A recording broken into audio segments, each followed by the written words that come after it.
There are two terms that we need to understand, ठीक है, there are two terms that we need to understand. Number one is colonial rule. क्या बोला मैंने? ठीक है, colonial rule पहला चीज। कॉलोनियल रूल क्या होता है? देखो, ब्रिटिशर्स जो था वो लोग एक कॉलोनियल रूल सिस्टम में चल रहा था। ब्रिटिशर्स जो था ना वो एक कॉलोनियल रूल सिस्टम में चला था ना मन। कैसे? ब्रिटिशर्स अपने आप को मानता था सेंट्रल अथॉरिटी। जैसे फॉर एग्जांपल मैं क्या कर रहा है, मैं सेंट्रल अथॉरिटी है और बाकी जितना भी कंट्रीज को मैं कैप्चर कर रहा हूं, जितने भी कंट्रीज को मैं कंट्रोल कर रहा हूं, सब मेरा हो गया कॉलोनी। मतलब मैं हो गया सेंट्रल अथॉरिटी और बाकी बाकी जितना भी कंट्री जिसको मैं कंट्रोल कर रहा हूं वो क्या हो गया? वो क्या हो गया? कॉलोनी। ठीक है, वो क्या हो गया? कॉलोनी। अब मैं अगर रूल्स डिसाइड करूंगा तो वो सारे के सारे कॉलोनी के लिए एप्लीकेबल, सारे के सारे कॉलोनी के लिए एप्लीकेबल हो जाएगा। यानी कि सिंपल लैंग्वेज में क्या है सर, मैं अथॉरिटी हूं और मेरे लिए बाकी जितने भी कंट्रीज है, जैसे इंडिया हो गया, वो क्या था? इंडिया क्या था? उसके लिए कॉलोनी था। तो यानी कि मैं यहाँ पे रूल्स डिसाइड करूंगा और उस कंट्री को या कॉलोनी को मानना पड़ेगा। जैसे होता है ना, जैसे अपने क्या होता है, पंचायत वगैरह होता है, पंचायत और बहुत सा छोटा छोटा गाँव होता है। जो पंचायत रूल्स डिसाइड कर लिया वो सारा छोटा छोटा गाँव को फॉलो करना पड़ता है, राइट? समझ में आया या नहीं आया? जैसे यहाँ पे अगर कोई म्यूनिसिपैलिटी कॉर्पोरेशन वाला लोग कुछ जगह में बोला कि यहाँ पे आदमी नहीं निकल सकता है, तो वो सारा रास्ता के लिए एप्लीकेबल होगा या नहीं होगा? होगा ना। तो सिमिलरली यही क्या था ब्रिटिशर्स ने क्या किया, बाकी कंट्रीज को बना लिया कॉलोनी और अपना जितना भी रूल्स एंड रेगुलेशंस था वो उस कॉलोनी के ऊपर लगा रहा था। ठीक है, पूरा पूरी 10 सेकंड के लिए वीडियो ऑफ करने का मौका मिलेगा, 5 सेकंड के लिए, उसके बाद हमको दिख रहा है। ठीक है, तब करके निकालेगा वेटिंग रूम में बिना वार्निंग का। ठीक है, कपीश दीक्षा नमन, नमन चलो बात सुनता है थोड़ा थोड़ा। ठीक है ना, तब करके निकालेगा तब। ठीक है, अब सुनो, थोड़ा स्टिक थोड़ा कोशिश कर रहा आजकल। ये देखो, इसको देखो, पैर दिखा रहा है हमको पेज। ठीक है, अब सुनो, ये देखो क्या लिखा हुआ है, it refers to a system. ठीक है, जिसको पढ़ना है, हमको पता है थोड़ा सा इरिटेटिंग आप लोगों को लग रहा है कि हम ये क्या बार बार टाइम आपको ब्रेक कर रहा है, बट उपाय नहीं है। It refers to a system, Khushboo क्या लिखा हुआ तो, it refers to a system between two countries under which one country being the ruler country, one country being the ruler country and the other being the, क्या लिखा हुआ है? colony and the ruler country determines the economic policy of the colony। यानी कि sir इस case में क्या था, यानी कि सर ब्रिटिश जो था ना, ब्रिटेन जो था वो था आपका क्या? Ruler country. ठीक है, ये क्या लिखा है? फ्रेंच लिख दिया। ठीक है, और इंडिया क्या था उसका? इंडिया था उसका कॉलोनी। जितना भी रूल्स एंड रेगुलेशन से बनाएगा सबका सब किसके लिए एप्लीकेबल है? इंडिया के लिए एप्लीकेबल है। तो अगर आप कभी भी देखोगे ना यहाँ पे कि कॉलोनी वर्ड यूज किया हुआ है, वो इंडिया के रेफरेंस में मेंशन किया हुआ है, इसीलिए बताया गया। ठीक है, इंडिया के मेंशन किया, इंडिया का रेफरेंस में बताया गया, कॉलोनी वर्ड जैसे मेंशन किया, बिकॉज जो ब्रिटिशर्स लोग रूल कर रहा था वो कॉलोनियल रूल माना जा रहा था। ठीक है, समझ में आया? नंबर 2 है स्टैग्नेंट। बहुत जन स्टैग्नेंट को, देखो स्टैग्नेंट का मतलब आपको पता है, कोई ग्रोथ नहीं होना। ठीक है, ये बहुत easy English, normal English word है स्टैग्नेंट, बट बहुत जन स्टैग्नेंट वर्ड को कंफ्यूज करता है विथ, नॉट विथ डिक्रीजिंग। आपका डिक्रीज नहीं हो रहा है। फॉर एग्जाम्पल अगर खुशबू को मैंने 4 टेस्ट लिया, ठीक है, उसमें से पहला टेस्ट में उसको 75 मिला 80 में से, अच्छा परफॉर्म किया, वेरी गुड खुशबू, वेल डन। ठीक है, उसके बाद नेक्स्ट टेस्ट पे भी 75 ही मिला, थर्ड टेस्ट पे भी 75 ही मिला, फोर्थ टेस्ट पे भी 75 ही मिला। तो उनको बात बताओ, क्या खुशबू खराब परफॉर्म कर रहा है? नहीं, बट उसका ग्रोथ भी नहीं हो रहा है। समझ आ रहा है आपको? उसका ग्रोथ भी नहीं हो रहा है, इसको बोलता है स्टैग्नेंट होना, और वो डेंजरस है। आप अगर अच्छे स्टूडेंट भी हो और आपका कुछ भी ग्रोथ नहीं हो रहा है तो अल्टीमेटली आपका स्टैग्नेंट है। स्टैग्नेंट और फॉल होना बराबर है, स्टैग्नेंट होना या फॉल होना बराबर है। क्योंकि अगर आप स्टैग्नेंट हो, मैं एक ही बात बता रहा, सुबह का क्लास जो था मेरा एक, उसमें मैंने ये बोला था कि अगर आप स्टैग्नेंट हो तो नुकसान क्या है पता है क्या? आप कभी टॉप में नहीं रह पाओगे, क्योंकि कोई ना कोई ऐसा होगा जो आपसे ज्यादा मेहनत पीछे कर रहा होगा और वो आपको बीट कर देगा। तो अगर आप स्टैग्नेंट हो, अगर आप अपने चाहते हो कि रेन नंबर 1, सबसे पहला बात, सबसे ज्यादा टफ चीज होता है नंबर 1 बनना। उससे ज्यादा टफ चीज क्या होता है पता आपको? नंबर 1 में रहना। जैसे कि मेरे को बहुत पसंद है विराट कोहली, क्या है, विराट कोहली नंबर 1 बना, सही है, डिजर्व भी करता है बंदा, क्या टैलेंट है उसके अंदर, राइट? बट उसके बाद देखा नंबर 1 में रहने के लिए वो कितना अमाउंट ऑफ मेहनत किया। That justifies. तो अगर आप सोच रहे हो कि आप बहुत अच्छे हो इस क्लास में, तो you have to keep yourself improving, because there would be somebody who is working very very hard for beating your position. Getting it? That's a very important thing. In fact ये आपके लिए पढ़ाई को लेके नहीं है, इन जनरल अपने लिए भी है, हमारे लिए भी होता है कि अगर हम रेगुलरली कुछ ना कुछ अपडेट नहीं कर रहे हैं आपके लिए, तो कहीं ना कहीं कोई ना कोई ऐसा होगा जो कि हमसे ज्यादा मेहनत कर रहा है। और अगर आप मेरा पर्सनल एक्सपीरियंस मानो, और अगर मुझे 1% लोग भी आप लोग मानते हो थोड़ा भी, ठीक है, मैं एकदम सिंपल बताता हूँ, मेरे को बर्दाश्त ही नहीं होता, एकदम लिटरली बता रहा हूँ आपको, खराब मतलब नेगेटिव कॉन्टेक्स्ट पे मत लेना कोई भी, मेरे को बर्दाश्त ही नहीं होता कि हमसे कोई ज्यादा मेहनत कर ले, एटलीस्ट मेरे फील्ड में हमसे बर्दाश्त ही नहीं होता। Call it ego, call it anything, ठीक है, हमसे बर्दाश्त नहीं होता। और मीडियोक्रिटी ना हम अपने लिए बर्दाश्त कर सकते हैं ना अपना स्टूडेंट्स लोग के लिए। मेरे लिए तो आप लोग बहुत स्पेशल है, आप लोग मेरा गोलू मोलू लोग हैं, ठीक है, तो बहुत स्पेशल, ठीक है, चांद का टुकड़ा टाइप्स। तो इसलिए अरे रुको ना भाई, कितना मैसेज आएगा, पढ़ाने भी नहीं देता कोई। हाँ, इसलिए बोलता है अपने को बनना है नंबर 1, उसके अलावा क्या फायदा? क्या बोलता है अर्चिता? ऐसे इमीडिएटली सोचा नहीं है, सोचते हैं। अर्चिता तुमसे ही बात कर रहे हैं हम, इतना शर्मा रहा है जैसे कि कोई लड़का का प्रपोजल लेके आया तुम्हारे लिए। बोलो बोलो, कोशिश करो, चलो म्यूट अनम्यूट करने की कोशिश करो। सही बोला या नहीं बोला? देखो वहाँ अनम्यूट का ऑप्शन आता है, तो कोशिश करो। अफान सिखा सकेगा, तुम्हारे ऊपर ही है। अच्छा मैसेज चैट किया है, ओ अच्छा अनम्यूट ही नहीं कर सकता, ओ माय गॉड, ठीक है कोई बात नहीं। तो अच्छा रुको रुको, एक बहुत जरूरी चीज हम बंद करना भूल गया था। हाँ थैंक यू अर्चिता, ठीक है अब सुनो। तो ये था stagnant economy and colonial rule. Only legends would understand कि मैंने अभी क्या किया है, ठीक है। तो colonial rule and stagnant economy, ठीक है, ये दो डेफिनेशन था जो कि डिस्कस कर रहा है। 2-3 और टाइप ऑफ इकोनॉमी है वो डिस्कस करना है अपने को, वो भी डिस्कस करेंगे, ठीक है। अब्दुल्ला आगे बढ़े। सर स्टैग्नेंट वाला एक बार वापस बताइए ना। मतलब आपका ग्रोथ नहीं हो रहा है, ग्रोथ नहीं हो रहा, आप उसी जगह में है, उधर ही स्टक है। इकोनॉमिक ग्रोथ नहीं हो रहा। इकोनॉमिक ग्रोथ नहीं हो रहा, वेरी गुड, ठीक है। अब India before the British rule देखो कितना अच्छा, जैसे आप लोग जब सिंगल थे, ठीक है, कितना अच्छा चीज था। देखो यहाँ पे देश का प्रॉस्परस इकोनॉमी है, एग्रीरियन इकोनॉमी, देश में हरियाली हरियाली है, लोग बाग काम कर रहे हैं, मेहनत कर रहे हैं, एग्रीकल्चर हो रहा है, ठीक है। अपने लोग फेमस था हैंडीक्राफ्ट इंडस्ट्री के लिए, गाइस कैन रिलेट, ठीक है, फेमस था हैंडीक्राफ्ट इंडस्ट्रीज के लिए, ठीक है। और अपन सेल्फ रिलायंट भी था, ठीक है, अपन सेल्फ रिलायंट भी था, ठीक है। कितना रिलेटेबल पॉइंट्स है, ये कुछ कुछ लोग ही समझ पाएंगे खाली, ठीक है। सुनो, prosperous economy, agrarian economy, well known for its handicraft industry and self reliant, ठीक है, रिलेटेबल पॉइंट्स, ठीक है। ये पॉइंट इसलिए क्योंकि किसी भी तरीके से याद करना जरूरी है तुम लोग को, ठीक है। तो 4 चीज है, मतलब कि एक शॉर्टकट भी दिया हुआ है, खुद के हाथों से एग्रीकल्चर करने से ही प्रॉस्परस होता है, ठीक है। खुद के हाथों से एग्रीकल्चर करने से प्रॉस्परस होता है। खुद के मतलब कि सेल्फ रिलायंट, हाथों से यानी कि हैंडीक्राफ्ट इंडस्ट्री, एग्रीकल्चर से क्या आएगा, agrarian economy and prosperous economy. बाकी कुछ कुछ लोगों को हमको पॉइंट सिखाने का भी दरकार नहीं, 4 पॉइंट्स तो दिमाग में सेट हो जाएगा आप लोगों का, ठीक है। देखो सेल्फ रिलायंट था इंडिया, क्या था, सेल्फ रिलायंट था, बिकॉज इट वाज, देखो एक लिंक बता रहा है जिसको अगर शॉर्टकट याद नहीं करना है और एक लिंक से याद करना। देखो सेल्फ रिलायंट था India, it was well known for its handicraft industry. Self reliant क्यों था, बिकॉज वो काफी वेल नोन था for its handicraft industry and वो अपना एग्रीकल्चर इंडिया के पास काफी था, ठीक है। इसीलिए क्योंकि हम लोग किसी और के ऊपर डिपेंडेंट नहीं थे, इसलिए देश में प्रॉस्परस इकोनॉमी बना हुआ था, समझ में। Self reliant, well known for handicraft industry and agrarian economy, and number 4 क्या है, प्रॉस्परस इकोनॉमी। एक बार प्लीज बताइएगा क्या, प्लीज प्लीज बोलो ना, चारों पॉइंट क्या क्या, बिना देखे, कोई देखेगा नहीं, हाँ छुपा दिया, बोलो।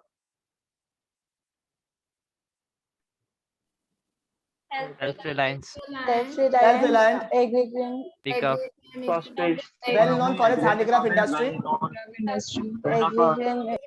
agrarian economy, prosperous economy। Phosphorus, इतना सिंक था ना, इतना सिंक था, मजा आ गया। एक बार और बोलेगा पेशर हम लोग। नंबर 1 क्या है, इंडियन सेल्फ रिलायंस, पीछे से शुरू करता, फिर number 2 handicraft, well known for its handicraft industry, number 3 agriculture, agrarian economy, agrarian economy, फिर prosperous economy, phosphorus, prosperous economy, ठीक है। 4 पॉइंट क्लियर है एकदम अच्छे से, दिमाग में सेट हो गया प्रॉपर्ली, ठीक है, ओके। चलो आज से अरे बता रहा एक्सप्लेन तो किया ही नहीं है सर। एग्रीगेट का तो भैया, एग्रीगेट नहीं, एग्रीरियन। ओ एग्री नहीं क्या, हाँ, हमको नेचुरली prosperous करना में economy। चला गया। हाँ, आती जी थोड़ा सा आवाज कम करिए, बढ़िया रहेगा। सुनिए, प्रॉस्परस इकोनॉमी सुनो। India was an independent, self reliant and prosperous economy. ठीक है, India was an independent, self reliant and prosperous. देखो आप लोग जितना भी लोग सिंगल था ना पहले, कितना रिलेटेबल पॉइंट्स है। देखो, इंडिपेंडेंट था, सेल्फ रिलायंट था, प्रॉस्परस इकोनॉमी, देश का बढ़िया चल रहा था एकदम बढ़िया से, कोई स्ट्रेस नहीं था। ठीक है, एग्रीरियन इकोनॉमी। ठीक है, मतलब कि agriculture was the main source of employment and engaged about 2/3 of the total population.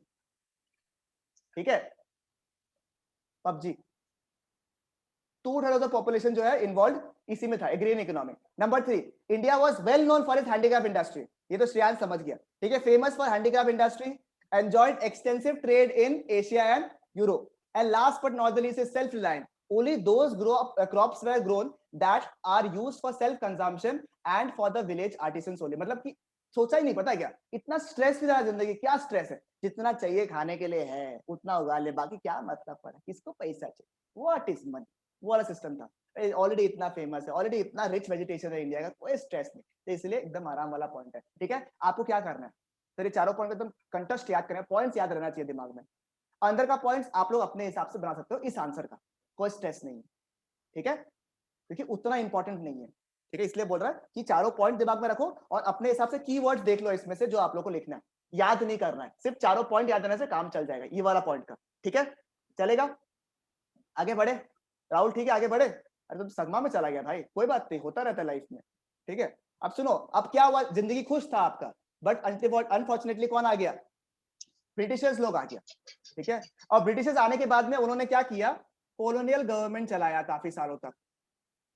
ठीक है, इसलिए कॉलोनियल रूल ऊपर में पढ़ा हम लोगों ने, और उसकी वजह से क्या हुआ, देश का हालत खराब हो गया। किस किस तरीके से देश का हालत खराब हुआ भाई और बहनों, नहीं भाई और बहनों नहीं बोलेगा।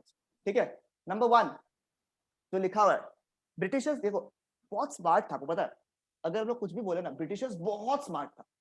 उनको पता था कि अपने को अपना धरती बहुत प्यारा, अपन कोई भी हालत में अपना धरती को नहीं छोड़ने वाला है।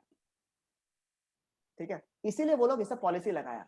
उनको पता है एग्रीकल्चर काफी ज्यादा आया है इंडिया में, आप ऐसा हालत कर दो कि इंडिया का एग्रीकल्चर का हालत ही खराब हो जाए, तो अपने आप इंडिया भी फॉल हो जाएगा। ठीक है, नंबर 1 क्या यूज किया उन्होंने, पता है उसके लिए नंबर 1 क्या यूज किया, अपना ही लोग अपने अगेंस्ट यूज किया उन्होंने। क्या किया जाता है, लैंड सेटलमेंट सिस्टम या फिर जमींदारी सिस्टम जो है। ठीक है, लैंड सेटलमेंट सिस्टम या फिर जमींदारी सिस्टम को इंट्रोड्यूस किया गया था इंडिया में।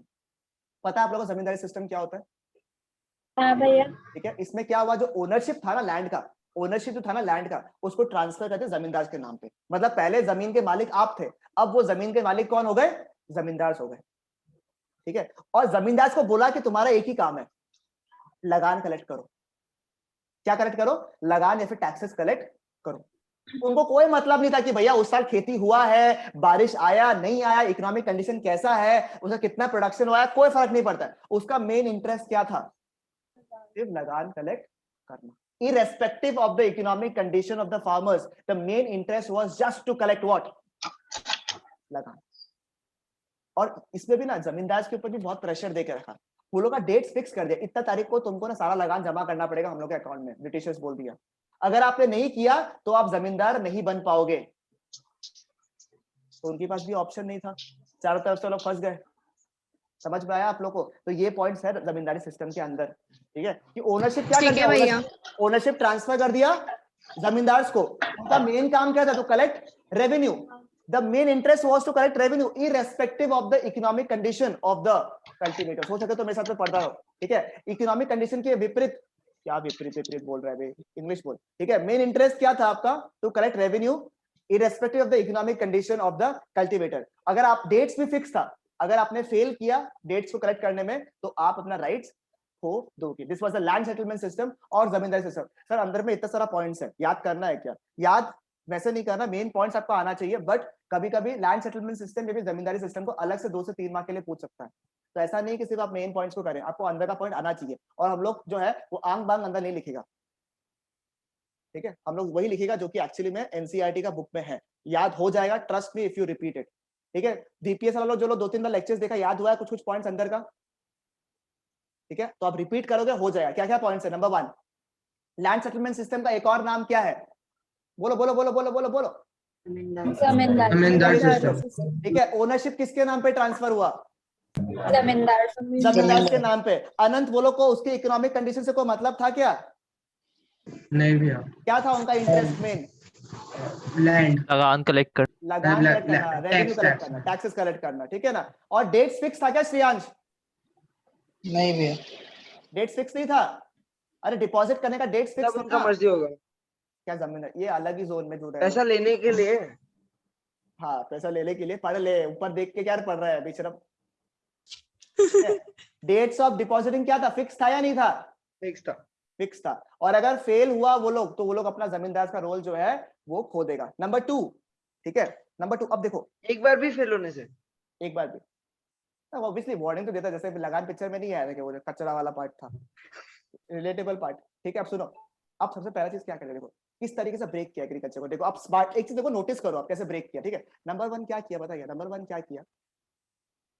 लगान लगा दिया आपके ऊपर में, आपके पास पैसा ऐसे ही कम बच रहा है, ठीक है, ऐसे ही कम पैसा बच रहा है आपके पास में। नंबर 2 क्या इंट्रोड्यूस किया पता है? Commercialisation of agriculture. अब अगर राहुल की हालत खराब है, ठीक है, अब राहुल का अगर हालत खराब है, उसके पास रुपया नहीं है, और राहुल को बोले राहुल सुन, इस सब में मत पड़, ये काम कर, इसमें ज्यादा रेवेन्यू कमाएगा तू, तो राहुल भी सोचेगा भाई ऐसे ही मर रहा है यहाँ पे, ऐसे ही अपने पास में पैसा नहीं है, अपन वही काम कर लेता है। तो इसी चीज का फायदा उठाया कौन? ब्रिटिशर्स। ब्रिटिशर्स ने ऐसे क्लेम, हाँ राहुल सॉरी, ठीक है, ब्रिटिशर्स ने ऐसे यूज किया उसे, ब्रिटिशर्स ने ऐसे यूज किया, ब्रिटिशर्स ने दिखाया इंडिया को कि देखो हम आप लोग के लिए सोच रहा है, ठीक है, हम आपका भला करने के लिए आया है, बट पीछे से आपको, ठीक है। कमर्शियलाइजेशन का मतलब क्या है सुनो, कमर्शियलाइजेशन का मतलब क्या है? पहले लोग बाग उगाता था फूड क्रॉप्स, पहले लोग क्या उगाता था? Food crops. फूड क्रॉप्स मांझे जो भी खाने पीने का क्रॉप्स होता है। ब्रिटिशर्स बोला ये फूड क्रॉप्स वगैरह क्यों उगा रहे हैं, कोई फायदा नहीं है, आप कैश क्रॉप्स उगाओ। क्या उगाओ? कैश क्रॉप्स उगाओ। कैश क्रॉप्स क्या होता है? कैश क्रॉप्स होता है सर जो कि वो क्रॉप्स जो कि रॉ मटेरियल की तरह काम आता है इंडस्ट्रीज में। रॉ मटेरियल की तरह काम आता है कहां पे? इंडस्ट्रीज में, ठीक है। आप रॉ मटेरियल उगाओ, हमें दो, हम आपको ज्यादा पैसा देंगे, ठीक है। अब इंडिया को लगा फार्मर्स को बढ़िया ज्यादा पैसा मिल रहा है, ठीक है, पहले मैं 100 रुपया कमा रहा था, पहले मैं 100 रुपया कमा रहा था, आज मैं 200 रुपया कमा रहा हूं, मैं खुश, इकोनॉमिक कंडीशन बढ़ गया, इंडिया का रेवेन्यू बढ़ गया, सब कुछ बढ़ गया, भाई बढ़िया काम कर दिया, फार्मर खुश। सर भैया पहले एक बात बताओ मेरे को, पहले खाने पीने का चीज अगर वो खुद से उगाता था, ठीक है, क्योंकि प्रॉब्लम क्या है कैश क्रॉप्स का, कि अगर आप एक जगह में कैश क्रॉप्स उगाते हो ना, तो आप उसमें फूड क्रॉप्स नहीं उगा सकते, ठीक है, क्योंकि कैश क्रॉप्स जो है बहुत ज्यादा पानी और मिनरल्स खा लेता है, तो इतना ज्यादा जान नहीं बचता है आपके अंदर कि आप वापस से उसमें फूड क्रॉप्स उगाओ। तो अब फूड क्रॉप्स जो फार्मर्स खुद उगा रहा था, वो क्या करना पड़ रहा था? वो क्या करना पड़ रहा था? बाहर से खरीदना पड़ रहा था। तो खुद से जब बना रहा था तब 40 रुपया लग रहा था, आज खुद बाहर से खरीदना पड़ रहा है तो 60 रुपया लग रहा है। तो मुझे बताओ, यहाँ पे भले ही आपका रुपया बढ़ गया है, बट एक्चुअली में कोई बेनिफिट हुआ है क्या आपको? एक्चुअली में कोई बेनिफिट हुआ क्या? नहीं। बेनिफिट किसका हुआ? ब्रिटिशर्स ब्रिटिशर्स का हालत ही बढ़िया हुआ, वो लोग ही और स्ट्रांग हुआ। ये लोग रॉ मटेरियल चाहिए था अपना इंडस्ट्रीज के लिए, और फार्मर्स लोग उसको रॉ मटेरियल प्रोवाइड कर रहा था, लालच में कि हम लोग तो ज्यादा पैसा देगा, ज्यादा पैसा तो दे रहा, ज्यादा खर्चा भी हो रहा। समझ में आया? क्लियर है? देखो क्या लिखा हुआ है, अच्छा पॉइंट्स पढ़ो तो क्या लिखा हुआ है, 4 पॉइंट्स है इसमें। अनम्यूट कर पाएगा? नहीं कर पाएगा, चिराग पढ़ दो चलो। Production of cash crops instead of food crops. Farmers were paid higher prices for cash crops. However, this did not improve the economic condition of the farmers. Instead of producing food crops, they were producing cash crops. ये example मैंने दे दिया आपको, ठीक है। Britishers used them as raw materials, also resulted in famines in India. क्योंकि भैया जो लोग फूड क्रॉप्स भी उगा रहा था, वो आज कैश क्रॉप्स उगा रहा है, खाने पीने का जो चीज उगा रहा था वो भी कैश क्रॉप्स उगा रहा है, तो देश में खाने का सामान ही नहीं था। इसकी वजह से देश में क्या आया? फेमाइन्स आ गया था। मैंने क्या किया देखो, वहां पे सब जगह क्या बुक्स में आपके पैराग्राफ्स में दिए हुए, मैं इसको पॉइंट्स में कन्वर्ट कर दिया ताकि आप लोग के लिए इजी हो जाए सारा फ्रेम करने के लिए, ठीक है। कैश क्रॉप्स का मतलब क्या हुआ, सॉरी कमर्शियलाइजेशन का मतलब क्या? कैश क्रॉप्स उगा रहे हैं आप किसी जगह में, फूड क्रॉप्स, ठीक है। मैं बहुत बार रिपीट कर रहा हूं इसीलिए कि आप लोग यही याद करो, ठीक है। आई नो थोड़ा सा ये इरिटेटिंग चीज है, बट आई नो, बट हमको पता है, आपको याद करा के भेजना पड़ेगा हमको, ठीक है। कैश क्रॉप्स उगा रहे हैं instead of what? Food crops. Number 2, क्या इससे कुछ इकोनॉमिक कंडीशन बेटर हुआ क्या फार्मर्स का? नहीं सर, नहीं हुआ, क्योंकि at the end of the day उनका कॉस्ट भी बढ़ गया। ब्रिटिश से क्या फायदा हुआ? ब्रिटिशर्स का क्या फायदा हुआ? इंडस्ट्री को रॉ मटेरियल मटेरियल मिल गया इंडस्ट्रीज के लिए। इसकी वजह से क्या हुआ? माइन आ गया। देश में फर्माइंस आ गया। 2 पॉइंट्स अपन ने किया, क्या क्या किया? लैंड सेटलमेंट सिस्टम और कमर्शियलाइजेशन ऑफ। कमर्शियल नंबर 3, अब आपको मूवी गाना देखा है, बरसो रे मेघा मेघा? वो सिर्फ गाना ही अच्छा था, बाकी हालत खराब ही था उसमें। आप इतना ज्यादा रेनफॉल के ऊपर डिपेंडेंट हो, इतना ज्यादा रेनफॉल के ऊपर डिपेंडेंट हो, ठीक है, कि कभी भी अगर बैड वेदर हुआ तो हालत खराब ही हो जाएगा। दिशा पढ़ लो पढ़ लो पढ़ लो, है ना, पढ़ लो, देगा, जस्टिफाई मत करो, पढ़ लो, पलक खाएगा तुम भी, ठीक है। ट्रेडिशनल सिस्टम जो है फॉर एग्रीकल्चर, हाँ बस भैया रुको, कुछ किया ही नहीं था। हाँ इसलिए बोल रहा है, traditional system of agriculture use करा था कपिश, ठीक है। और इंडिया का जो प्रोडक्शन लेवल था ना कपिश, सुन रहा है? हाँ भैया। हाँ, तो इंडिया का जो प्रोडक्शन लेवल था ना वो इसलिए खराब था सेजल, क्योंकि इंडिया की हालत फटी हुई थी। क्या हालत क्या थी? फटी हुई थी। क्या बोल रहा है आप सर, क्या बोल रहा है भैया आप? ये फटी हुई। FTI, इंडिया ना फर्टिलाइजर्स यूज करा था। F से क्या आएगा? फर्टिलाइजर्स। T, इंडिया का टेक्नोलॉजी बहुत आउटडेटेड था। एंड I, इंडिया में कोई भी इरिगेशनल फैसिलिटीज अवेलेबल नहीं। समझ में आया? इंडिया का प्रोडक्शन लेवल क्यों लो था? बिकॉज इंडिया की हालत क्या थी? फटी। FTI, F से क्या है? फर्टिलाइजर्स। T से क्या था? Outdated technology outdated technology. And last point, irrigation facility. Irrigation. Irrigational facilities. समझ में आया? जब इतना बुरा हालत है ना, यहाँ पे इरिगेशनल फैसिलिटी है ना, फर्टिलाइजर्स यूज कर रहा है ना, इतना हालत है, कमर्शियलाइजेशन होकर रहेगा, फार्मर्स का हालत खराब है, टट्टी हालत होकर रहेगा एग्रीकल्चर का, इसके बाद में कोई इन्वेस्टमेंट करेगा इसमें? बताओ हमको। हम बोलेगा इन्वेस्ट करिए, इन्वेस्ट करिए इसमें, बहुत बढ़िया प्रॉफिट कमाएंगे आप आगे जाके, करोगे क्या? तो भैया इन्वेस्टमेंट भी नहीं मिलता। जब पैसा नहीं मिल रहा है, जब पैसा ही नहीं आ रहा है, तो काहे का डेवलपमेंट करेंगे बताइए? कहां से इरिगेशन फैसिलिटीज लाएंगे? कहां से फर्टिलाइजर्स यूज करेंगे जब पैसा ही नहीं आ रहा है? और हालत देख के कोई पैसा दे नहीं रहा है हमें, तो चारों तरफ से हम मर रहे थे। समझ रहे राहुल? राहुल आज क्या हो गया तुमको? सब ठीक है ना? ओके, और कुछ दिक्कत हो तो बताओ। ऐसा देता भी कौन है सर इंडिया को, मतलब उस टाइम पे? देखो जनरली गवर्नमेंट जो है, अगर देखो कोई प्रॉब्लम होता है ना, तो government should be the people who should come ahead and improve. कभी भी जैसे लॉस मेकिंग यूनिट्स होता है ना, उसको गवर्नमेंट ही आके ठीक करता है। अगर गवर्नमेंट नहीं कर रहा, प्राइवेट लोग, जैसे अपन, तुमको अगर मैंने बोला तुषार एग्रीकल्चर में इन्वेस्ट कर, तुम करेगा? उस टाइम पे नहीं करेगा। हाँ एग्जैक्टली, अभी तो फिर भी करेगा कि अभी सिचुएशन थोड़ा सा बेटर हो गया, बट उस समय नहीं करेगा। यही प्रॉब्लम था, जब तक गवर्नमेंट प्रोएक्टिव रही है ना। और उस समय था ब्रिटिश गवर्नमेंट को मतलब नहीं था, ब्रिटिश को तो फायदा हो रहा था ना। समझ में आ रहा है? इसीलिए प्रॉब्लम ये थी, ठीक है। देखो इंडिया में कोई भी terracing system, flood control system कुछ नहीं था, इसकी वजह से काफी लॉस हो रहा था, और कोई भी इंटरेस्टेड नहीं था इंडिया को लोन वगैरह देने के लिए। समझ में आया क्या? 4 पॉइंट्स एग्रीकल्चर, क्या क्या था? कपिश बता दो ना एक बार प्लीज, 4 पॉइंट याद करवा दो हमको, याद नहीं हुआ अभी तक अच्छे से, बिना देखे बताना बेशरम। चलो वो 4 पॉइंट।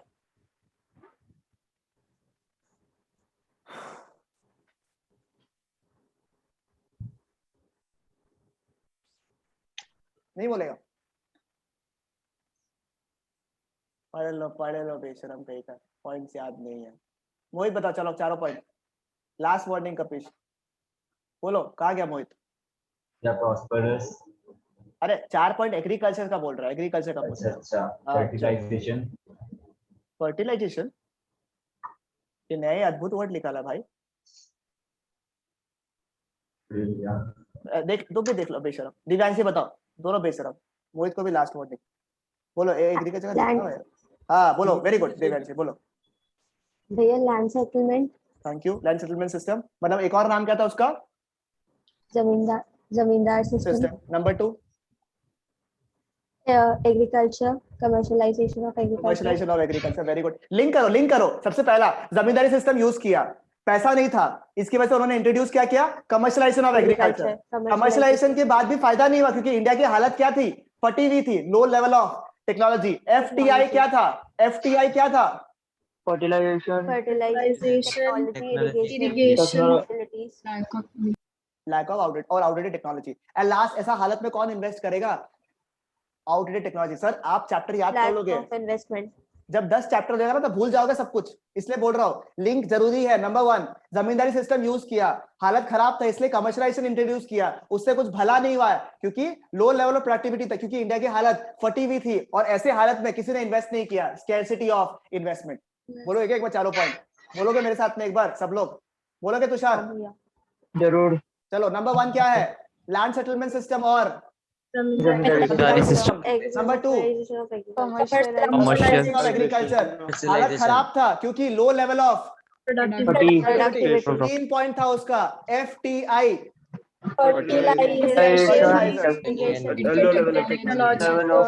irrigation, और last point Scarcity of investment. दिमाग में बैठा थोड़ा बहुत पॉइंट्स बताओ मेरे को, वापस आएंगे ऐसे नहीं जाने देना आपको, ठीक है? आओ इंडस्ट्रियल सेक्टर, इंपॉर्टेंट मार्क कर लीजिए इसको, इंडस्ट्रियल सेक्टर को, ठीक है? इंडस्ट्रियल सेक्टर में क्या किया देखो, अगेन वेरी वेरी स्मार्ट, वो लोग ऐसे बिहेव करता था। देखो कुछ तो रीजन होगा, ये छोटा सा कंपनी जो है पूरा इंडिया को रूल कर लिया। बहुत स्मार्टली उन्होंने क्या काम किया पता है क्या? उन्होंने बोला सुनो आप ये सब क्या दिमाग लगा रहे हैं, ये इंडस्ट्री का झमेला में कोई फायदा नहीं है, ये सब सारा रिस्पॉन्सिबिलिटी हमें दीजिए, आप रॉ मटेरियल दो और पैसे कमाओ, डॉलर्स में पैसे कमाओ, पाउंड्स में पैसे कमाओ, आप एक्सपोर्ट करो बढ़िया से, हम बना के देंगे। सब पे बहुत हेडेक है। इंडिया सोचा बढ़िया है, इंडिया क्या सोचा बढ़िया है, ठीक है? इंडिया क्या सोचा बढ़िया है, प्रॉब्लम ही नहीं है। सबसे पहला चीज क्या क्या पता है क्या? इंडिया में इंडस्ट्रीज को डेवलप नहीं होने दिया। सबसे पहला क्या किया? इंडस्ट्रीज को इंडिया में डेवलप ही नहीं होने दिया, और जो था उसको खत्म कर दो। सर कंपटीशन आने मत दो, जो कंपटीशन है उसको खत्म कर दो। तो रूलर कौन है? ब्रिटिश। क्योंकि एक बार अगर आप डिपेंडेंट हो गए उसके बाद तो ऑप्शन ही नहीं है, राइट? अब Amazon फ्लिपकार्ट क्या करता है? कोई भी ई कॉमर्स साइट आएगा क्या Amazon के सामने टिक पाएगा? दुबई का केस स्टडी सुना है ना आपने इस साल 2020 या 21 में, जो 2020 में एक बहुत बड़ा ई कॉमर्स इंडस्ट्री डूब गया था। आपको लगता है फ्लिपकार्ट डूबता नहीं अगर वो वॉलमार्ट क्या नहीं बिकता तो? डूब जाता नहीं सकता। सब लोग यहाँ पे हो रहा है कि इंडियन कंपनी चला गया, अगर वॉलमार्ट को नहीं बिकता तो डूब जाता? नहीं सकता, क्योंकि Amazon के पास इतना कैश है, इतना कैपिटल है, वो चाहे तो एक बार के लिए लॉस में कर लेगा, कंपटीशन को आने देगा, कंपटीशन खत्म कर देगा, नया कंपटीशन को आने नहीं देगा, खत्म, मोनोपोली कमाओ, फिर जो चार्ज करना चार्ज करो बढ़िया से। ये ब्रिटिशर्स लोग किया। नंबर 1 पॉलिसी क्या यूज कर देखा है क्या? De industrialisation. क्या है? डी इंडस्ट्रियलाइजेशन, यानी कि जो इंडस्ट्रीज था उसको खत्म कर दो। कैसे किया इसको? इंडस्ट्री को डेवलप ही नहीं करने दिया। क्या किया देखो, नंबर 1 क्या लिखा हुआ देखो तो, convert India into a supplier of raw material and develop India as a market of Britain. यानी कि क्या क्या पता है क्या? इंडिया को पूरा सुनो, इंडिया को क्या बोला पता है क्या? हाँ माइक ऑन है, माइक ऑन। हाँ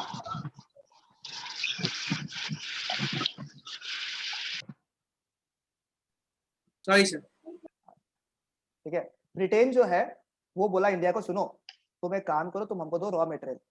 इंडिया खुश, पाउंड में रुपया मिलेगा भैया, आई विल बी रिच, ठीक है? और उसी रॉ मटेरियल का फिनिश गुड्स बना के ब्रिटेन क्या कर रहा था पता है? इंडिया को वापस भेज रहा था।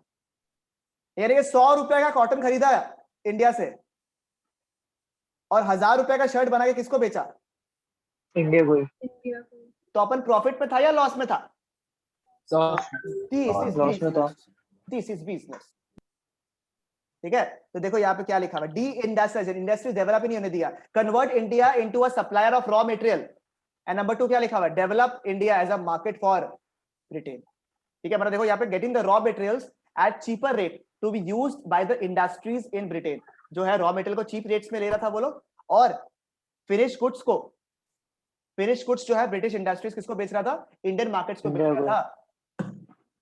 इंडियन मार्केट्स को बेच रहा था किसको? At higher prices. At what? At higher prices. ठीक है, इसको एक और चीज है जो भूल जाता लोग, ठीक है? क्वेश्चन में जो एनसीईआरटी का बुक है ना उसमें ऐसे पूछा है, हाँ, what was the twofold strategy, what was the twofold strategy used by the Britishers to deindustrialise India? क्या बोला मैंने? What is the twofold strategy, what is the twofold strategy that Britishers used to deindustrialise India?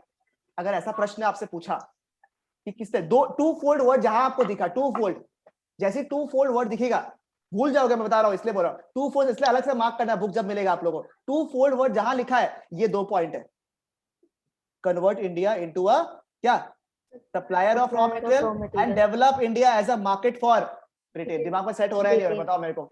To fold बोला, D industrialise बोला, समझ जाना। और अगर exam में पूछा आपसे कि इंडिया का हैंडीक्राफ्ट इंडस्ट्री जो है, इंडिया का हैंडीक्राफ्ट इंडस्ट्री जो है वो कैसे खत्म किया ब्रिटिशर्स ने, how did Britishers systematically destroy, यही वर्ड है, यही क्वेश्चन है, सुनो। How did the Britishers systematically destroy the handicraft industry in India. अगर ये पूछा आपसे, क्या पूछा मैंने, किस तरीके से ब्रिटिशर्स ने हैंडीक्राफ्ट इंडस्ट्री को खत्म कर दिया, अगर ये पूछा तो आप लिखोगे point number 1 and point number 2। समझ में आ रहा है आपको, समझ में आ रहा है, दोनों पॉइंट लिखना है आपको, तो आपको आंसर मिल जाएगा सब। ठीक है, क्लियर है, बहुत इंपॉर्टेंट पार्ट है, इसलिए बोल रहा हूं एग्जाम में आने का बहुत चांसेस है। ठीक है, अब सेकंड पॉइंट करते हैं discriminatory trade policy. Sir discriminatory word क्या होता है, डिस्क्रिमिनेशन का मतलब क्या होता है? भेदभाव करना। भेदभाव करना, ठीक है, एक जगह अच्छे से ट्रीट कर, दूसरे को अच्छे से ट्रीट नहीं करना। ठीक है, ये ब्रिटिशर्स ने कैसे किया पता है क्या? बोलता है भैया ब्रिटिशर्स क्या बोला पता है क्या, सुनो, इंडिया को बोला आपको जितना रॉ मटेरियल देना है ना दो, कोई स्ट्रेस नहीं है, कोई ड्यूटी नहीं, नो ड्यूटी, कोई ड्यूटी नहीं, जितना एक्सपोर्ट करना करो, कोई स्ट्रेस नहीं है। ठीक है, जितना भी रॉ मटेरियल आपको भेजना है इंडिया को, जितना भी भेजना है ब्रिटेन को, कोई ड्यूटी नहीं, ड्यूटी फ्री। ठीक है पलक, ओ पलक कहाँ खो गए तुम? नहीं भैया, मेरा छोटा बहन बार बार हमको परेशान कर रहा such a sad story. Okay, and Britain जो है फिनिश गुड्स जितना भी एक्सपोर्ट करता है ना इंडिया को, उसमें भी कोई ड्यूटी नहीं, नो ड्यूटी। बट इंडिया अगर फिनिश गुड जैसे हैंडीक्राफ्ट जो है, हाथ के बने हुए सामान जो है, हैंडीक्राफ्ट इंडस्ट्रीज जो है, हैंडीक्राफ्ट की जो चीजें हैं वो तो फिनिश गुड्स हो गया, राइट, फिनिश गुड्स हो गया, तो उस पे बोलता है ड्यूटी लगाओ, उस पे हैवी ड्यूटी, ड्यूटी भी नहीं, हैवी ड्यूटी। ठीक है, 150%, 200% का ड्यूटी। सोचो अगर कोई सामान का ऊपर 150 से 200% का ड्यूटी लग जाए, सामान का दाम समझ रहे आपको क्या हो जाएगा, कोई खरीदेगा ही नहीं। ठीक है, कोई खरीदेगा ही नहीं। तो ये मतलब ये डिस्क्रिमिनेशन है या नहीं है? एक जगह आप ड्यूटी फ्री सारा सब चीज भिजवा रहे हो, और दूसरे ही पॉइंट आप क्या कर रहे हो, एक जो मेरा सबसे ज्यादा अच्छा चलने वाला चीज है उस पर आप ड्यूटी, हैवी ड्यूटी लगा रहे हो। ठीक है, ये चीज किया उन्होंने। देखो डिस्क्रिमिनेशन, देखो नंबर 1, फ्री ट्रेड और unrestricted entry of British goods, tariff free export of raw material to Britain, heavy duty on export of handicraft products due to which Indian handicraft industry started losing its pride and peace. ठीक है, अगर आप मुझसे पूछो कि handicraft industry क्यों develop हुआ, पहला बात तो क्या डी इंडस्ट्रियलाइजेशन करके डेवलप नहीं करने दिया इंडस्ट्रीज को इंडिया में। नंबर 2 क्या कर दिया, हैवी ड्यूटी लगा दिया on the handicraft industry. Number 3 हमको बताओ एक बात, ठीक है, हैंडीक्राफ्ट इंडस्ट्री का मतलब क्या था, हाथ से सामान बना रहा है। अब अगर हाथ से शर्ट बना रहा है उस पर ज्यादा टाइम लगेगा नहीं लगेगा, बताओ हमको? लगेगा, टाइम लगेगा, ज्यादा टाइम लगेगा उसमें, है ना। और आप पैटर्न्स भी ज्यादा नहीं दे सकते बिकॉज हम हाथ से बना रहे हो, और कॉस्ट भी उसका हाई लग रहा है, और कॉस्ट भी उसका हाई लग रहा है। ठीक है, तो ऐसे सिचुएशन में आप मुझे बताओ क्या इंडिया का जो हैंडीक्राफ्ट इंडस्ट्री है, पहला बात तो जो कॉस्ट है वो कॉस्ट ज्यादा लग गया, ठीक है, प्लस कॉस्ट ज्यादा लगता है, प्लस नंबर 2 आपके पास ड्यूटी ज्यादा लगा दिया, और ब्रिटिशर्स यहाँ पे इंडस्ट्रियल रेवोल्यूशन चला रहे हैं, इंडस्ट्रियल गुड्स बना रहे हैं। तो मुझे बताओ क्या कंपटीशन झेल पाते इंडियन हैंडीक्राफ्ट इंडस्ट्रीज? नहीं, चांस नहीं। इसकी वजह से इंडियन हैंडीक्राफ्ट इंडस्ट्री जो है वो खत्म हो गया। देखो, leading to high level of unemployment due to decline of handicraft industry and import of finished goods because Indian made goods could not withstand. ठीक है, क्या लिखा हुआ है, इंपोर्ट ऑफ फिनिश्ड गुड्स, ठीक है, because Indian made goods could not withstand the foreign competition, क्या लिखा हुआ, to withstand the foreign competition of machine made cheap goods। मतलब competition, पहला बात तो ऐसे ही आप मेरे पर ड्यूटी लगा के मेरा फायदा नहीं हो रहा था। नंबर 2 क्या करने लग गया, इतना मशीन मेड गुड्स का कंपटीशन ही इंडियन हैंडीक्राफ्ट इंडस्ट्री झेल नहीं पा रहा था। तो इसकी वजह से क्या हुआ, देश का जितना भी हैंडीक्राफ्ट इंडस्ट्रीज था वो डिस्ट्रॉय हो गया। हमको भी देखो, क्या है, हाँ प्रियल ठीक है, हम तो रिप्लाई नहीं देते। रिप्लाई करो रिप्लाई कर लो उसको, ठीक है। बहुत बदमाश है दीक्षा ये भी। तो लो, पढ़ाई नहीं कर रहे, तो लो अब इंडस्ट्रियल सेक्टर का बेनिफिट देखो। अच्छा चीज बता रहा आप लोगों को, ठीक है। अगर इंडिविजुअल पॉइंट्स पूछा आप लोग से, ठीक है, थोड़ा एग्जाम ओरिएंटेड बात कर रहा हूँ प्लीज, ठीक है। अगर इंडिविजुअल पॉइंट्स पूछा आप लोग से तो ये 2 पॉइंट के ऊपर ही पूछे जाता है चांसेस। हाँ हो सकता है कैपिटल गुड्स इंडस्ट्री के ऊपर पूछ सकता है, चांसेस है, बट चांसेस थोड़ा सा कम है। ये दोनों के ऊपर ज्यादा पॉइंट्स पूछ सकता है। बाकी अगर पूछा पॉइंट्स तो वो आपको 5 पॉइंट पूछेगा, समझ, 6 मार्क का क्वेश्चन पूछेगा फिर आप लोग को। समझ में आ रहा है आप लोग को बात, क्योंकि ज्यादा डेवलपमेंट पॉइंट्स नहीं है। देखो बाकी सारा देश में इंडस्ट्रीज डेवलप हो रहा था, ठीक है, इंडस्ट्रियल रेवोल्यूशन चल रहा था। इंडिया में यहाँ पे आज तक हम लोग एग्रीकल्चर में डिपेंडेंट है, और ब्रिटिशर्स लोग एनकरेज भी नहीं किया कि हमारे यहाँ पे इंडस्ट्रीज डेवलप हो। तो इसकी वजह से देश में क्या, मुझे बताओ, इंडस्ट्रीज डेवलप हो पाएगा? बड़े इंडस्ट्री, कैपिटल गुड इंडस्ट्री मतलब बड़े बड़े इंडस्ट्री, हैवी मेटल इंडस्ट्रीज, क्या इंडिया में डेवलप हो पाया? नहीं हो पाया, क्योंकि ब्रिटिशर्स ने एनकरेज ही नहीं किया। देखो ना यहाँ पे लिखा हो ना, there is hardly any capital goods industry to promote further industrialization in India. Britishers also did not pay any attention for promotion and development of the capital goods industry in India. और जो लोग national income पढ़ चुका है, जब देश में industrial production ही नहीं है तो मुझे को बताओ जीडीपी में कोई कंट्रीब्यूशन होगा क्या उनका? नहीं। तो उनका लो कंट्रीब्यूशन ऑफ जीडीपी था, ठीक है। और कोई भी इंडस्ट्री को डेवलप करने के लिए सबसे इंपॉर्टेंट चीज क्या होता है? Public sector. और पब्लिक सेक्टर इसमें इन्वॉल्व नहीं था तो इंडस्ट्रीज कभी भी इंडिया में डेवलप नहीं हो पाया। अब बात ये है कि 5 पॉइंट समझ में तो आ गया, थोड़ा थोड़ा बोरिंग भी लग रहा है, ठीक है, थोड़ा थोड़ा बोरिंग भी लग रहा है। अरे हम समझ सकते हैं आईडी वाला चीज, इसलिए तो लाइफ रहने का मन करता है हमको आईडी वाला, ठीक है। बट द पॉइंट इज कि अब ये 5 पॉइंट को याद कैसे करें? 5 पॉइंट इजी तो है, याद कैसे करें? इसके लिए आप सबके लिए पेश है एक शॉर्टकट। शॉर्टकट का नाम है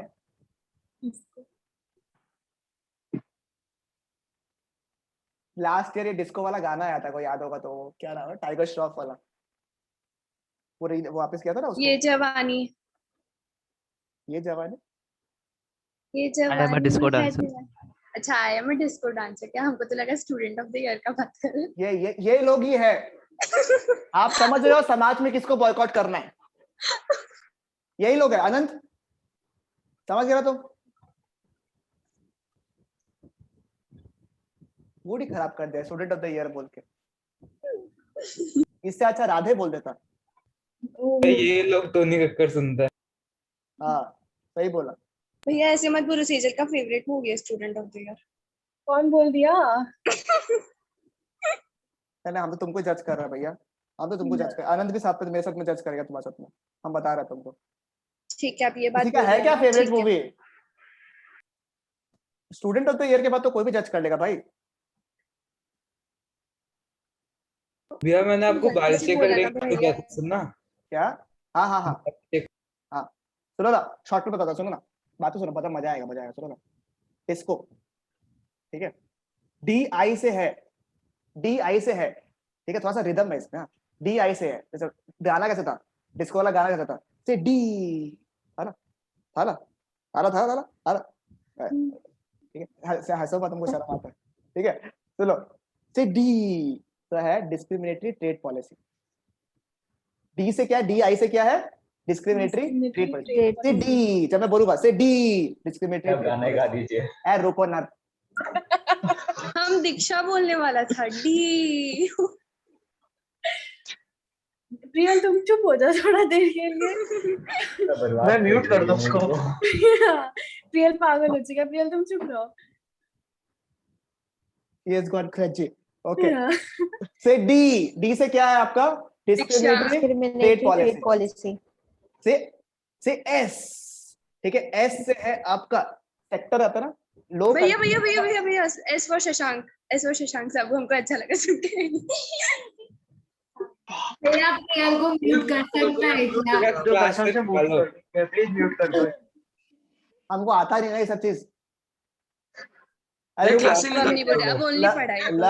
तुम ना वीडियो ऑन कर दो चुपचाप, तुम्हारे साथ भैया क्लास से निकाल दो परमानेंट। हाँ परमानेंट तो नहीं लिखा आज ही पता लिखो। पैसा का नुकसान हो जाएगा भैया। नहीं पैसा का नुकसान तो क्या होगा। सर सुनो please please please yes okay ठीक है। से डी से क्या था discriminatory Discriminatory trade trade policy. policy. से एस से आ रहा sector limited role of the public sector Public sector. ठीक है। से सी ठीक है सी से आएगा आपका capital goods Capital industry goods industry. ठीक है capital goods industry.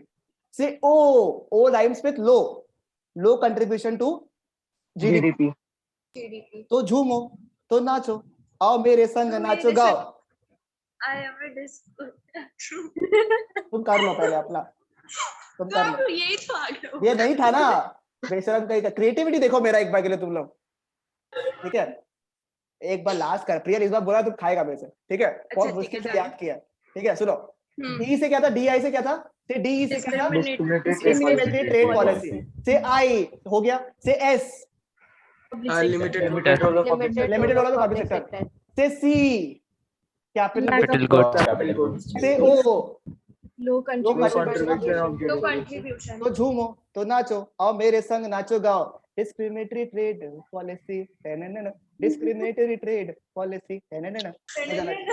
Thank you. I would like to thank my mom and dad for this amazing shortcut.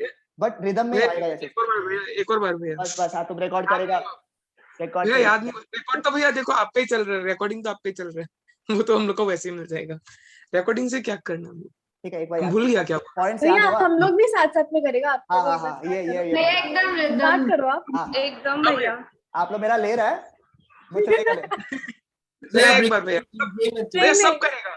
We are enjoying. भैया स्टार्ट करो आप। हाँ एंजॉयमेंट के लिए आया मैं तो हम सर डांस के साथ। अरे भैया हम लोग सबको समझ नहीं आया पूछो भैया सबसे पूछो समझ नहीं आया। आगे आगे भैया बोल दो ना प्लीज। भैया प्लीज भैया प्लीज 5 पॉइंट या 6 पॉइंट है अनंत साथ में बोलेगा। चलो सर सब बोलेगा भैया चलो आओ नंबर 1 ठीक है। इंडस्ट्रियल सेक्टर में क्या क्या इम्पैक्ट आया था ठीक है। इंडस्ट्रियल सेक्टर में क्या क्या इम्पैक्ट आया था ठीक है। तो रिदम के साथ में करता है इस बार ठीक है। आप लोग हमको नर्वस कर रहा है ये आपके लिए बैकग्राउंड चेंज कर रहा है ठीक है। चलो आओ एक और बैकग्राउंड। से डी से क्या था ट्रेड पॉलिसी नहीं है। चलो ठीक है डिस्क्रिमिनेटरी ट्रेड पॉलिसी चलेगा कोई बात नहीं। चलो वापस एक बार कट टेक टू नंबर 2। हाँ एक्चुअली मैंने गलत बोला डिक्लाइन इन हैंडीक्राफ्ट इंडस्ट्री था लास्ट में सही बोला वो भी सॉरी रिदम ही गलत हो गया रो वापस से करना है। हाँ क्या था से डी क्या था trade policy. Say S service public sector. से C capital lack of capital goods industry. Say O rhymes with low contribution. so झूमो so नाचो आओ मेरे संग नाचो गाओ डिक्लाइन इन हैंडीक्राफ्ट इंडस्ट्री। भैया आई थैंक गॉड आपको म्यूजिक मेकर नहीं बनाया। आई सो थैंक गॉड। तुम सोचो गाना को देख के हम शॉर्टकट बना दिया तुम लोग के लिए आईडी में।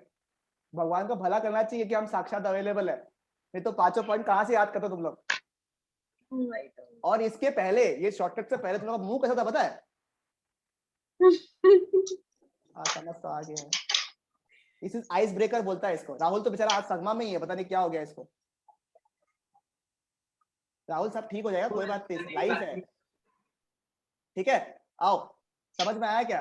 अपन 2 पॉइंट कंप्लीट कर दिया। थर्ड एक डिस्कस करता फिर रिवाइज करता फिर क्लास एंड करेगा क्या बोलता है। फिर कल चैप्टर खत्म करें ठीक है ओके। अच्छा डीपीएस वाले लोग बताना हम लोग को सेकंड चैप्टर का क्या अपडेट है। हम लोग सेकंड चैप्टर का रिवाइज हम अलग से करवाएगा ठीक है एग्जाम के लिए। आज 12 तारीख हुआ ना 13 कल ही कोशिश करता कराने का तुम लोग को। भैया मेरे एग्जाम में भी चाहिए सेकंड चैप्टर। हाँ तो जिसको भी चाहिए कर लेना हम रिवाइज कराएगा उस चैप्टर में मगर हाँ फटाफट थोड़ा सा। एक बार आप लोग रिकॉर्डिंग देखा हुआ आयुष मेरा चैप्टर नंबर 2 का। नहीं भैया हम तो अभी भेज देगा हम भेज देगा। जिसका भी अगर करना है किसी का एग्जाम में आ रहा है रिवाइज एक बार के लिए बस एग्जाम के लिए अगर खत्म करना है तो एक बार कर लेना ठीक है। फिर आपको वापस से मैं करवाऊंगा प्रॉपर्ली ठीक है। दिखाओ आप जो रिवीजन भी किया था।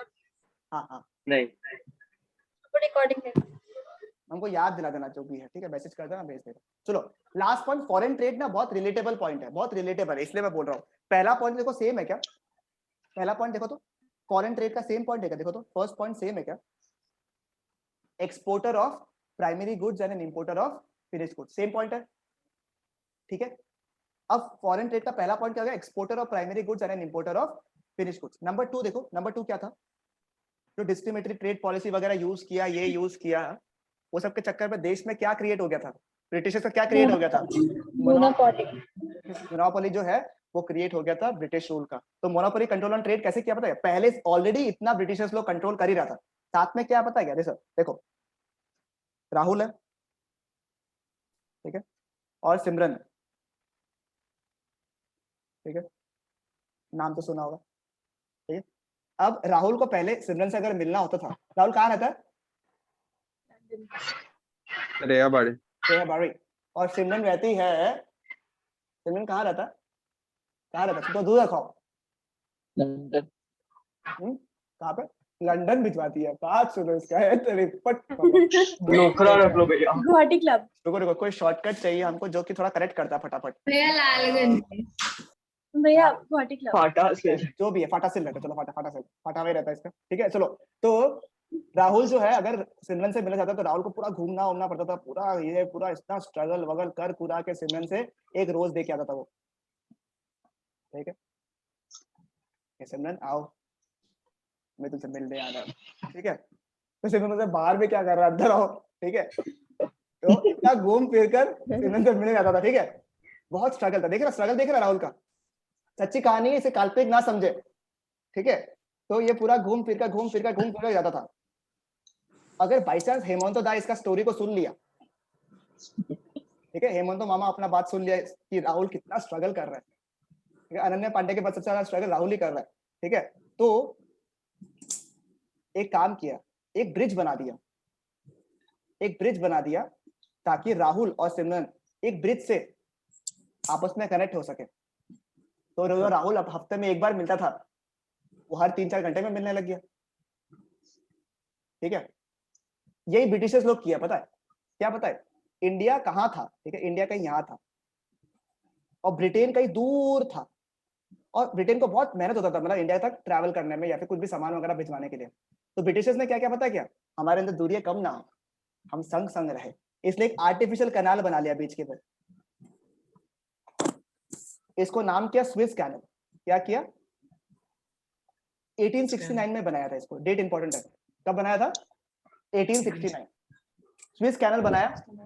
आर्टिफिशियल कैनाल था जो कि डायरेक्टली कनेक्ट, मतलब कि जो पहले कई दिन लगता था, ठीक है, एक कंट्री से दूसरे कंट्री में आने के लिए, वो विद इन मतलब वैसे तो काफी दिन तब भी लगा, फ्यू डेज में इंडिया जो है ब्रिटेन से कनेक्ट हो गया था बिकॉज ऑफ दिस कैनल। ये क्यों किया गया था? क्योंकि ब्रिटिशर्स को बहुत प्यार आ गया था ना जी ना, ये इसलिए किया था ताकि क्यों करेक्ट हो सके। देखो अब एक और एग्जांपल दे मस्त वाला, राहुल का एक और वाला लेता, चलो मजा आएगा, ठीक है। हाँ भैया, माइंड मत करना, ठीक है ना तुम, ठीक है।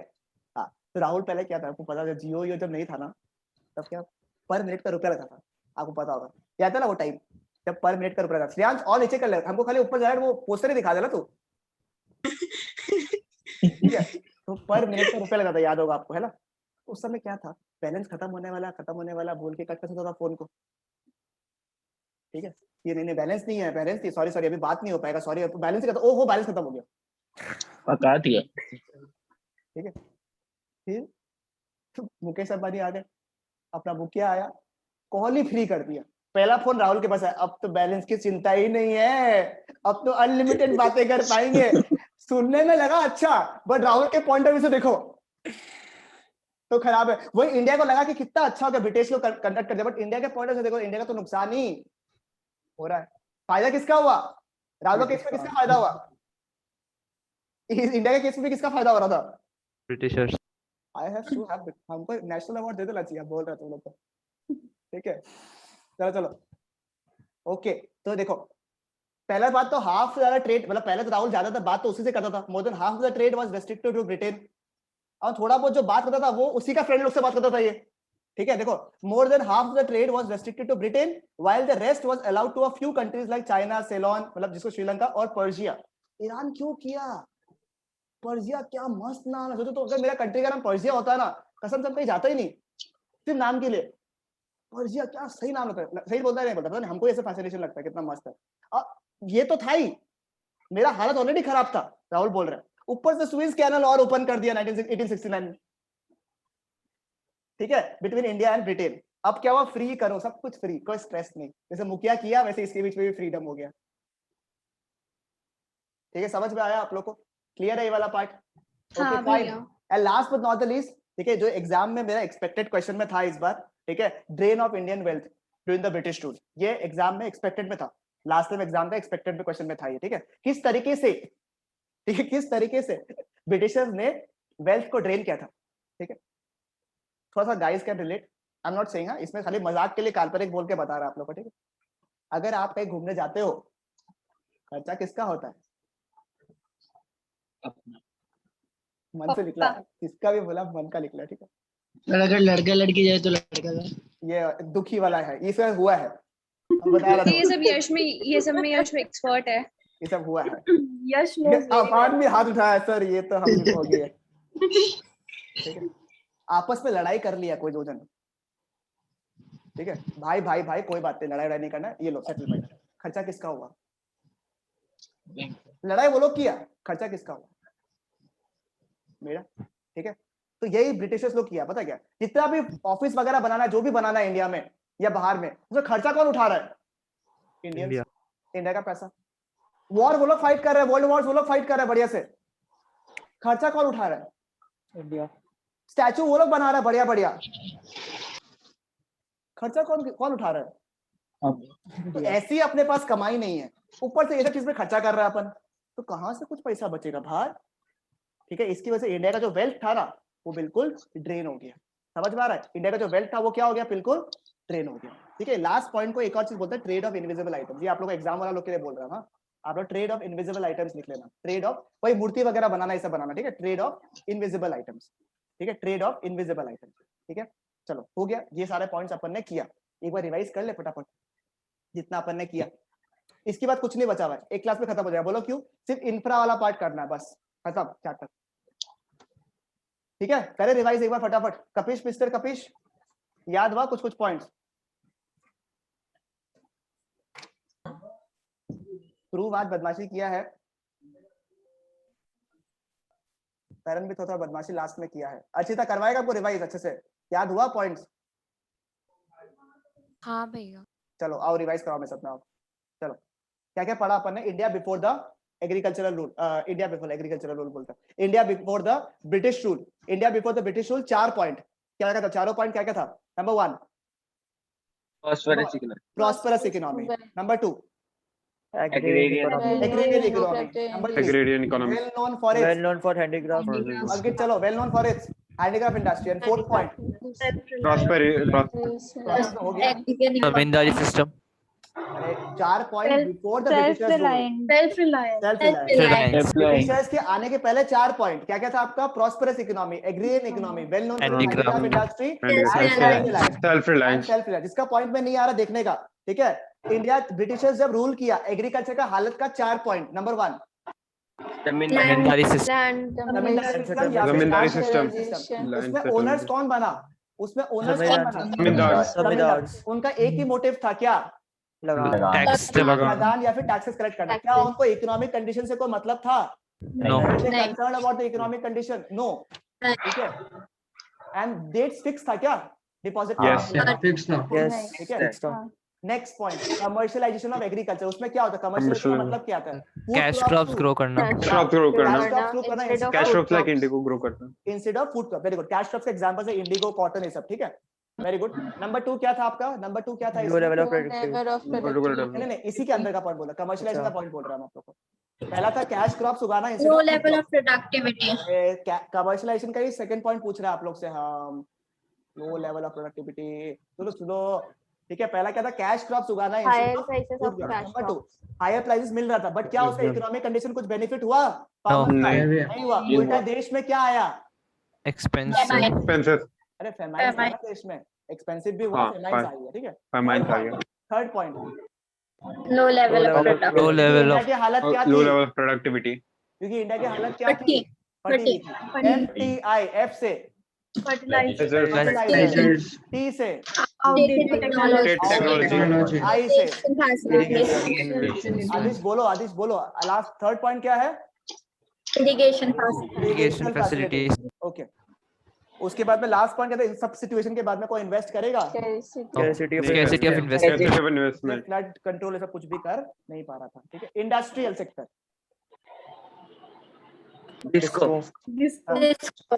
से D discriminatory trade policy Discriminatory trade policy. से S sir, public sector, low contribution public sector से C Lack of capital, lack of capital goods industry, ठीक है।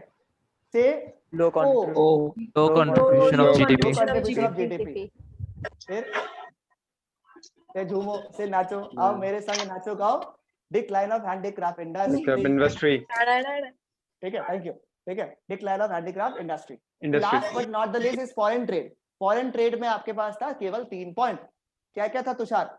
नंबर 1 पहला तो सेम पॉइंट है, exporter of primary products. import of number 2 सब कुछ तुम कंट्रोल करेगा तो क्या क्रिएट करेगा? monopoly Monopoly of control of trade. इसका मेन मोनोपोली कंट्रोल करने के लिए क्या बनवाया था?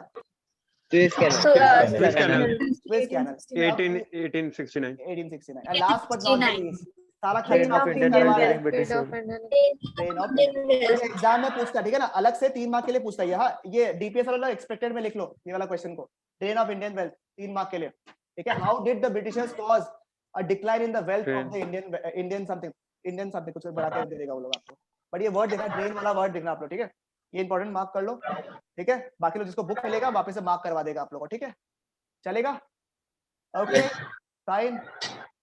एक बार ये थर्ड पॉइंट फिर से समझा दीजिए। ये वाला मतलब जो भी खर्चा था ना अरियंत, जितना भी खर्चा था जो ब्रिटिशर्स लोग करता था, जैसे कि ऑफिसेस वगैरह बनवाना है तो वो खर्चा तो ब्रिटिशर्स लोग करता था, अकाउंट अपने नाम पे पड़ता था, हमारा इंडियंस के नाम पे पड़ता था, वॉर वो लोग फाइट कर रहा था, खर्चा अपन उठा रहा था, स्टैचू वगैरह ये सब चीजें लोग सर्विसेज वगैरह फालतू का मंगवाया था, इनविजिबल आइटम्स, और खर्चा जो है हम बियर कर रहे थे। चिराग ठीक है? चिराग ठीक है? Okay sir. ओके फाइन, चलेगा, समझ में आया आप लोग को? क्लियर है क्या ये वाला पार्ट? ठीक है, एंड करें आज का क्लास को। बहुत पढ़ाई की आपने। हाँ यस सर। ओके